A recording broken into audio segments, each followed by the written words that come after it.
izay indrindra raha moa no mitondra antsika iampito amin'ny tontolon'ny fampianarana sy ny hetsika mifandraika amin'izay ihany koa nosantarina tamin'ity androany ity tokoa mantsy ny hetsika salon des études supérieures izay nikarakarain'ny Mada Jeune, hetsika izay natokana ho fanampiana an'ireo mpianatra vao avy nahazo ny mari-pahaizana bakalorea, hitady ny lalam-piofanana sahaza sy tanterana etsy amin'ny lapan'ny kolotsaina sy ny fanatanjahantena etsy Mahamasina moa izany.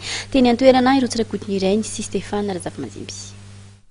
Nandritry ny andro voalohany tamin'ny hetsika salon des études supérieures izay nosantarina androany dia nilaza ho afa-po tanteraka ireo mpikarakara satria dia hita tokoa fa betsaka ireo mpianatra ny liana amin'ny hetsika. Tsy vitsy ireo mpianatra na ihany koa ireo ray aman-dreny mpianatra ny tonga nanatrika ny andro voalohany amin'ny hetsika.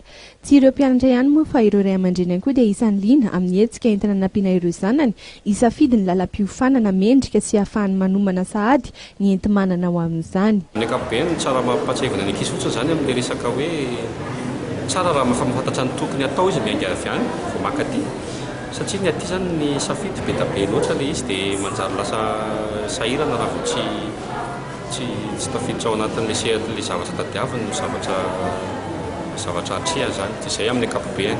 Roa andro moa zany ny hetsika ety dia andro faharoa andro rapitso roa andro ihany le izy dia manantena fa mbola tsotsotsay ihany zany rapitso. Isan'ny nampiavaka ny hetsika ny tamin'ity indray mitoraka ity indrindra ny fiaraha-miasa amin'ny tambazotra RTL izay nanotra ny connexion wifi maimaim-poana ho an'ireo izay tonga teny an-toerana ka manana ny fitaovana mifanaraka amin'izany. Hatreto aloha dia nambaran'ireo mpikarakara fa ny sampana multimédia ny tena mahasiarika betsaka ny mpianatra izay tonga mitsidika. Mbola azo atao tsara ihany koa ny manararoatra ny andro famaranana rahampitso ho amin'ireo tolotra samihafa izay omen'ireo université tsy miankina betsaka manao fampiratiana eny an-toerana.